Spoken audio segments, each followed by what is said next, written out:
Au-dessus du Burkina Faso, une nuit de surveillance bascule en riposte mesurée mais foudroyante, préparée dans l'ombre et exécutée sans fanfare. Des drones réputés intouchables sont détectés, suivis, puis neutralisés, et le silence officiel se mue en messages adressés aux capitales lointaines. Ce que beaucoup pensaient impossible ici. Pourquoi cela vous concerne-t-il ? Quand Ibrahim Traoré transforme un ciel d'observation en preuve de souveraineté opérationnelle et révèle l'enjeu réel derrière le bourdonnement nocturne, des lignes logistiques au périmètre sensible surveillées sans mandat. Car une limite implicite vient d'être tracée, nettement, pour tous les observateurs. Ce récit n'est pas une exaltation militaire, mais l'anatomie d'un moment où un pays dit « assez ». Ibrahim Traoré ne s'est pas contenté d'intercepter des drones. Il a rompu un schéma ancien où l'Afrique observait sans agir. Dans les 48 heures qui ont suivi, les couloirs diplomatiques ont frémi. Les analystes ont révisé leurs cartes de pouvoir. Et le mot souveraineté a repris du poids concret. Comprendre comment cette riposte a été pensée, déployée, puis contenue, c'est mesurer ce que signifie défendre un espace aérien avec des moyens locaux face à une technologie mondiale. L'enjeu dépasse la défense. C'est la crédibilité d'un État jeune qui se joue. Et au fond, la promesse implicite au peuple est simple. Si nous pouvons protéger le ciel, nous pouvons protéger le reste. Chaque séquence qui suivra dévoilera les ressorts techniques, politiques et humains derrière cette nuit silencieuse, devenue manifeste d'indépendance. 2 jours avant l'incident, Ibrahim Traoré reçoit des rapports fragmentaires. Des cultivateurs du Nord parlent d'un bourdonnement persistant. Des patrouilles évoquent des lumières erratiques glissant entre les nuages. Mini-révélation. Les relevés de fréquence indiquent des signaux cryptés, répétés à intervalles réguliers, sur des bandes militaires occidentales. Un fait brut, puis un second. 3 zones visées. Le corridor logistique sahélien, la ceinture défensive et les concessions minières récemment reprises à l'étranger. Ce croisement de données alerte le haut commandement. Dans un contexte où les moyens radars du Burkina Faso restent limités, l'équipe technique improvise une veille continue. Les ingénieurs locaux modifient les protocoles de détection, ajustent la bande passante, synchronisent observation terrestre et repérage radio. C'est là que se dessine la logique de l'opération. Transformer la faiblesse en stratégie. L'armée ne cherche pas à abattre pour impressionner, mais à comprendre qui, pourquoi et jusqu'où l'ingérence s'étend. Au-delà du désert, la tension grandit. Les drones, eux, ne sont pas des mirages. Ils décrivent des ellipses parfaites, reviennent à la même heure, aux mêmes altitudes.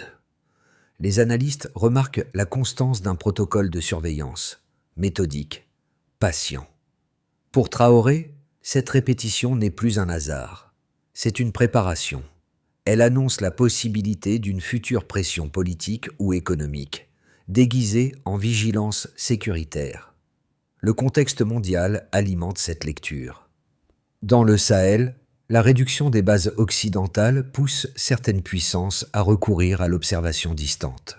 Le Burkina Faso devient un laboratoire de résistance discrète. L'équilibre est si fragile. Répondre, mais sans provoquer. Se défendre, mais sans déclarer. Et c'est précisément cette ligne fine qu'Ibrahim Traoré choisit de tracer, en silence. Son pari, qu'une action précise, localisée, calculée, fasse plus de bruit qu'un communiqué. Dans cette tension silencieuse, Ibrahim Traoré n'est pas un spectateur. Il devient l'axe autour duquel tout s'organise. Jeune capitaine, formé au pragmatisme plus qu'à la rhétorique, il exige des faits avant des discours. Autour de lui, des ingénieurs issus des écoles locales, des techniciens de terrain et des opérateurs radars se relaient sans pause. L'ordre est clair, observer, noter, relier. Rien ne doit échapper à la grille d'analyse. Les premières nuits sur un USE confirment la menace. 3 drones suivent une trajectoire identique, en arc au-dessus du corridor nord. Chaque passage laisse derrière lui une signature électronique répétée, un code qui ne trompe pas les spécialistes. Le centre de commandement comprend alors que la surveillance n'est plus aléatoire. Elle vise les nouvelles infrastructures militaires et les zones minières stratégiques. À mesure que les preuves s'accumulent, une transformation s'opère dans l'état-major. Le doute laisse place à une conviction calme.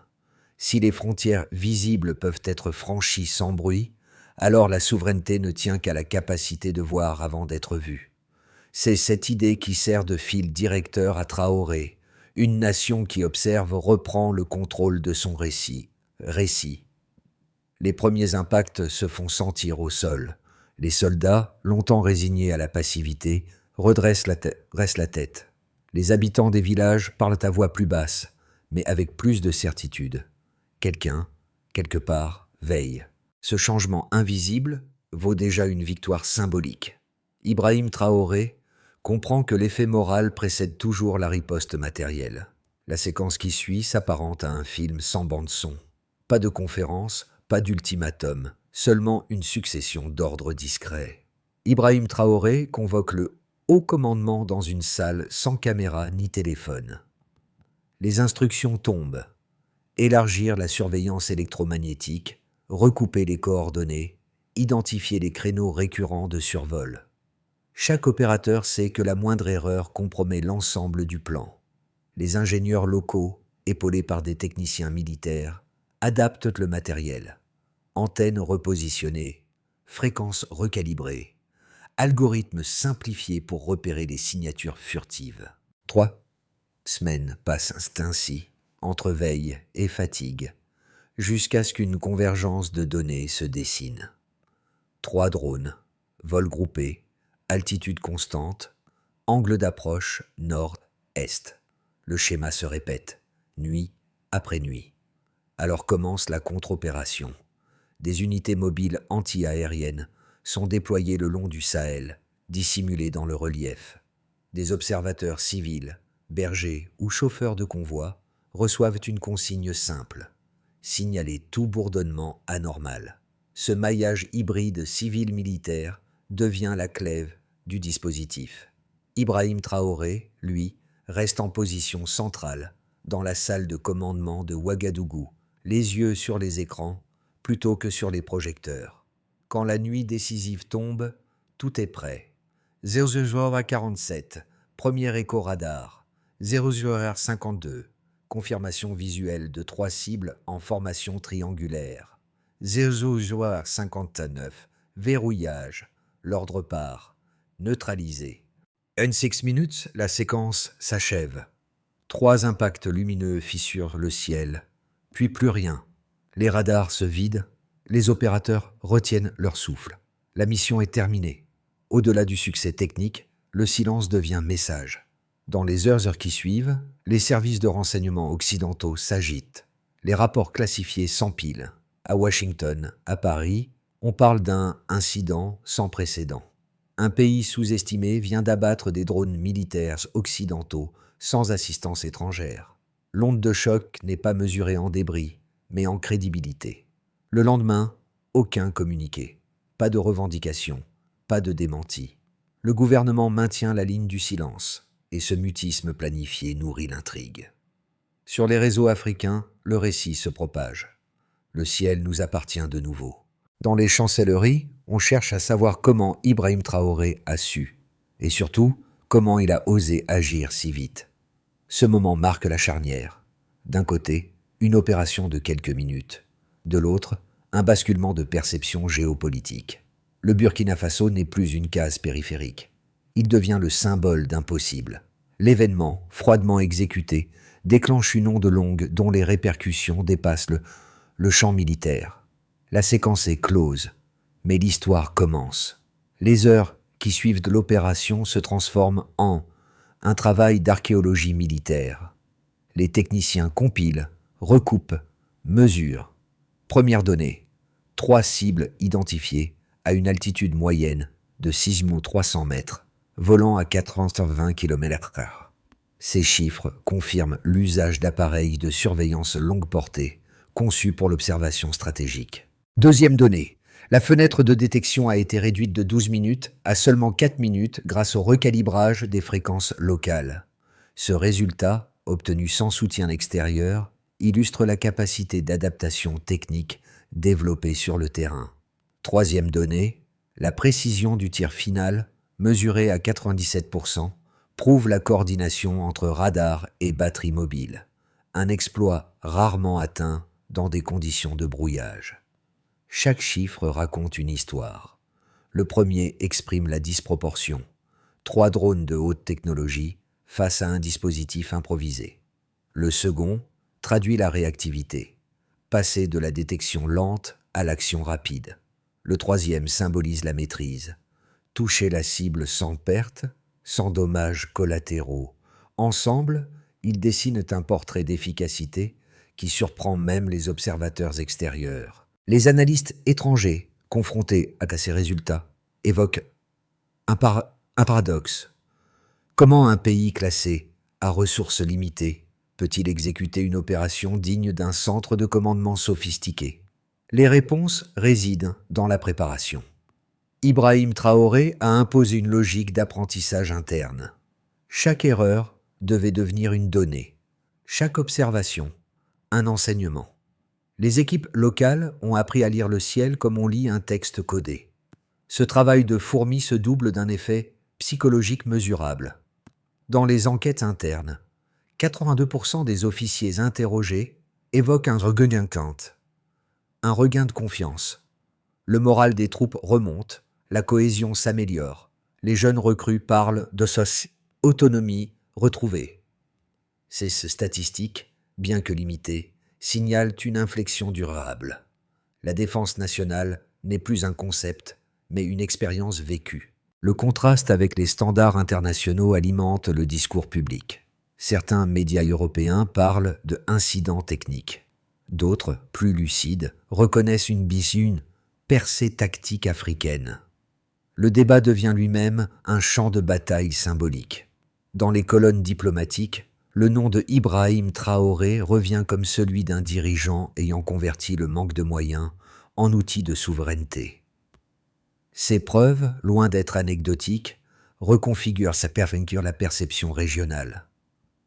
Le Burkina Faso n'apparaît plus comme observateur, mais comme acteur capable d'imposer le tempo. Les chiffres ne sont pas qu'une démonstration technique. Ils sont la traduction mathématique d'une affirmation politique.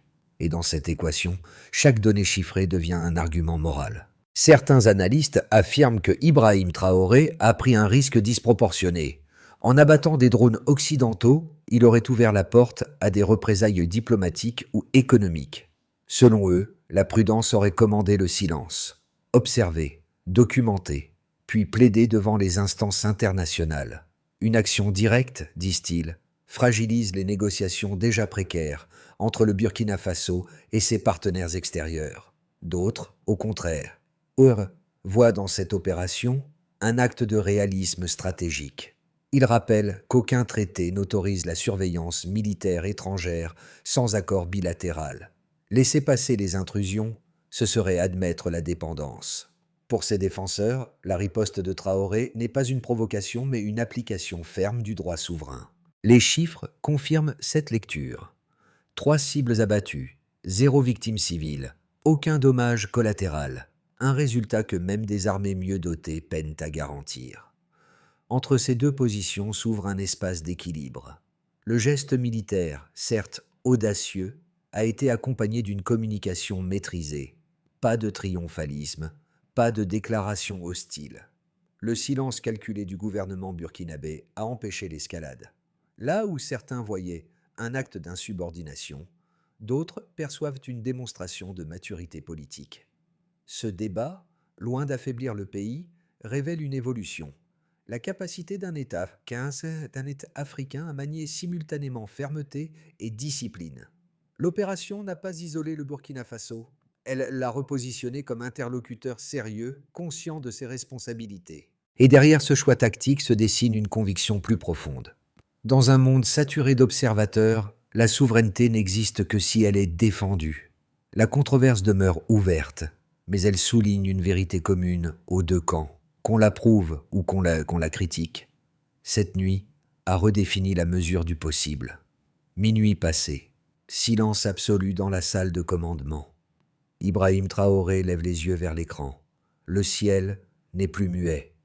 Cette phrase, brève, résume le renversement. En une seule nuit, l'Afrique cesse d'être spectatrice. La révélation du point médian est double. D'abord technique. Le Burkina Faso a démontré qu'il pouvait détecter, suivre et neutraliser des cibles invisibles. Ensuite symbolique. Il a prouvé que l'initiative pouvait venir du Sud. Le choc ne se mesure pas aux drones détruits, mais à la certitude brisée des grandes puissances, celle d'une Afrique condamnée à subir. Dans les heures qui suivent, les capitales occidentales se taisent. Pas de communiqué, pas d'aveu, seulement des évaluations internes. À Ouagadougou, la population célèbre sans slogan par un silence fier. Les soldats, eux, comprennent. Le pays vient d'entrer dans une ère nouvelle, où chaque décision aura un poids géopolitique disproportionné. Le milieu du récit marque aussi, si le tournant moral. Désormais, la question n'est plus comment cela s'est produit, mais ce que cela change. Les jours suivants, les effets s'étendent comme une onde silencieuse. Dans les champs du Nord, les paysans remarquent un ciel redevenu calme. Les troupeaux dorment sans le bourdonnement des machines invisibles. Pour eux, l'opération d'Ibrahim Traoré n'est pas une manœuvre militaire, c'est une promesse tenue. Le quotidien retrouve une forme de paix, presque physique.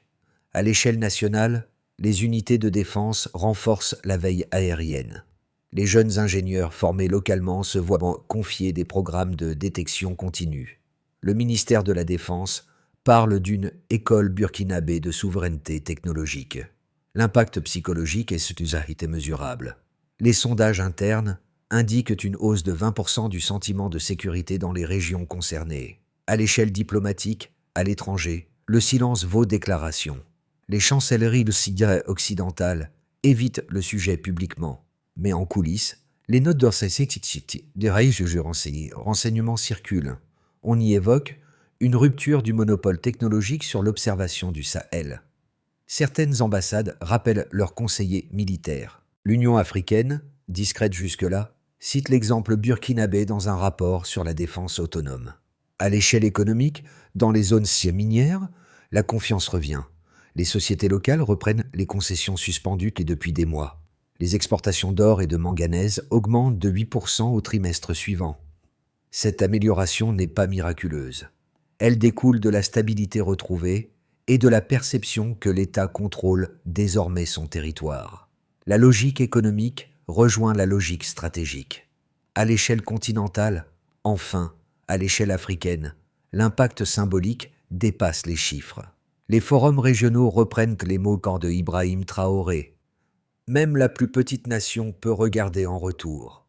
La phrase devient mot d'ordre, reprise dans des universités, des mouvements de jeunesse, des débats sur la souveraineté numérique. La somme de ces effets se compose un nouveau paysage. Le Burkina Faso n'a pas seulement détruit 3 drones, il a redéfini la hiérarchie du regard. Les nations qui observent doivent désormais compter avec celles qui observent aussi. Ce basculement silencieux marque peut-être le début d'une ère post-surveillance. Et tandis que le ciel du Sahel retrouve sa clarté, les capitales lointaines comprennent que la transparence peut aussi venir d'ailleurs. Les analystes divisent désormais l'avenir du Burkina Faso en 3 trajectoires possibles. Chacune dépendra de la façon dont Ibrahim Traoré consolidera le capital symbolique de la nuit des drones. Dans le scénario de base, la stabilité interne se maintient. Les forces armées poursuivent la modernisation graduelle de leur système de détection. Des accords techniques sont conclus avec des partenaires africains, privilégiant l'échange de données plutôt que la dépendance matérielle. Le pays consolide son rôle régional sans confrontation ouverte. Ce scénario le plus probable transforme l'exploit en modèle durable. Dans le scénario optimiste, les effets politiques débordent les frontières. Inspirés par l'exemple burkinabé, d'autres États du Sahel lancent des programmes conjoints de cybersurveillance et d'ingénierie locale. Les jeunes ingénieurs formés sous Traoré deviennent formateurs régionaux. L'image du pays s'inverse. De poste périphérique, il devient centre d'expérimentation souveraine. La coopération sud-sud se renforce, réduisant la dépendance envers les puissances extérieures. Dans le scénario pessimiste, certains acteurs occidentaux pourraient chercher à rétablir l'équilibre perdu par des moyens discrets, pression économique, restrictions d'aide, campagne médiatique. Si la diplomatie burkinabé réagit avec raideur, la tension pourrait isoler le pays. Ce scénario rappelle que la victoire technique ne garantit pas la victoire politique. Quel que soit le chemin, une constante demeure. Le Burkina Faso a franchi une étape de lucidité stratégique. Ibrahim Traoré l'a souvent répété à ses officiers. Si nous voyons plus loin, c'est parce que nous avons levé les yeux. Le conseil implicite au lecteur est clair. Les nations comme les individus doivent cultiver cette vigilance tranquille, ni défiance, ni soumission, une conscience affûtée du ciel qui les surplombe. Au-delà des frontières et des cartes, l'histoire racontée par Ibrahim Traoré agit sur ceux qui l'écoutent. Elle réveille une part intime, celle du refus tranquille face à l'injustice ordinaire. Ce que beaucoup voient comme un fait géopolitique devient, pour le public, une parabole moderne. Un homme, un petit pays, un choix net. Regardez en retour. Chez les jeunes Africains, l'écho est fort.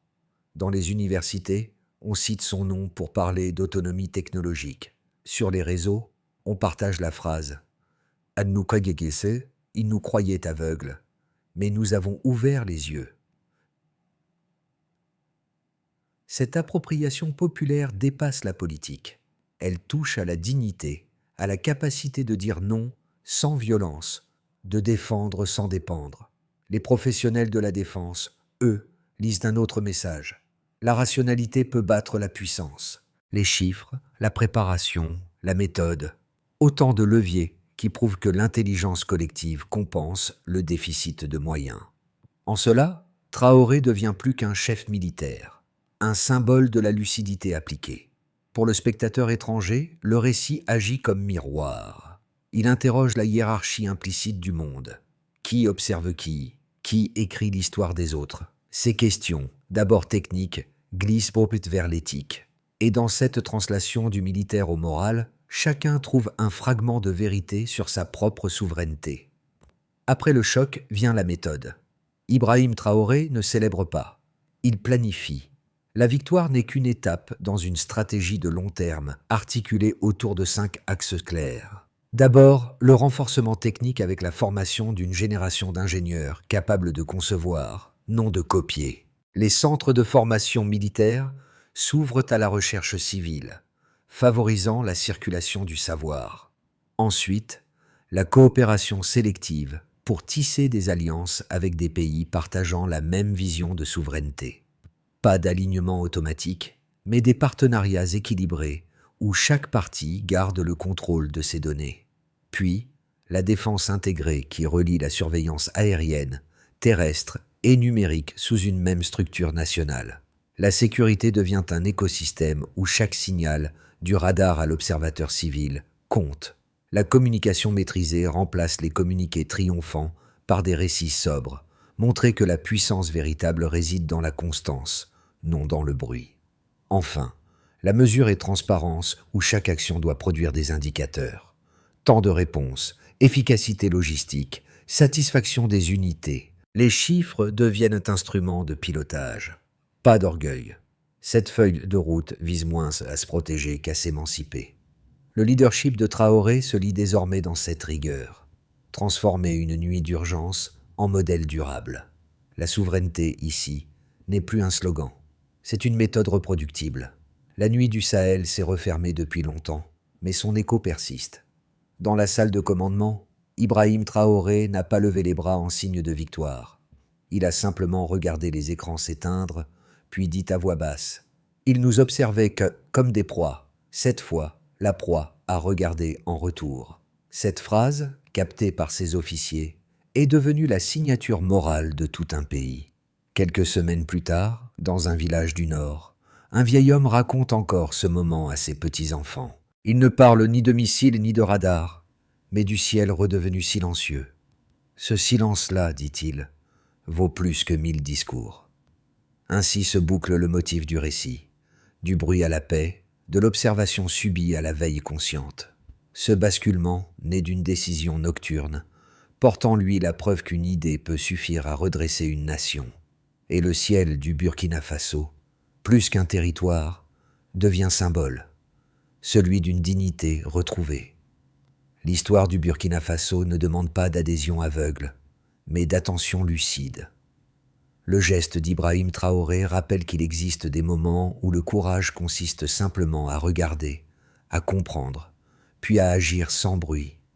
Ce récit, au-delà de la géopolitique, invite chaque lecteur à mesurer sa propre part de vigilance, dans un monde saturé d'écrans, qui garde encore les yeux levés vers le réel. Pour les nations africaines, le message est assez clair. La souveraineté commence dans la connaissance. Pour les observateurs étrangers, il s'agit d'écouter sans préjugés, de reconnaître qu'une technologie ne définit pas une civilisation. Si cette histoire vous interroge, partagez-la. Si elle vous inspire, discutez-en. Ce n'est pas un appel à la confrontation, mais à la compréhension. Car c'est dans la conversation que naît le respect, et dans le respect que se construit la paix. Le ciel du Burkina Faso n'appartient à personne. Il appartient à ceux qui veillent,